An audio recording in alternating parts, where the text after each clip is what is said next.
General relativity for babies. This is a ball. This ball has mass. More mass, less mass. This is flat space. Mass warps space. Less mass, less warp. More mass, more warp.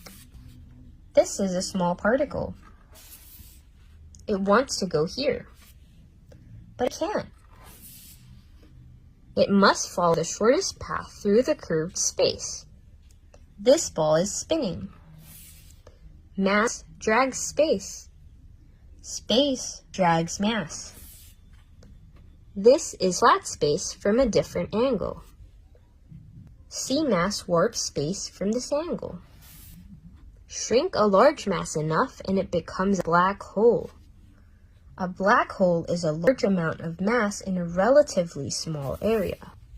A black hole has so much mass that not even light can escape its warp. The center of a black hole is called singularity. Two black holes can spin around each other. They send ripples through space called gravitational waves. These waves stretch and squish space throughout the universe. Now you know general relativity.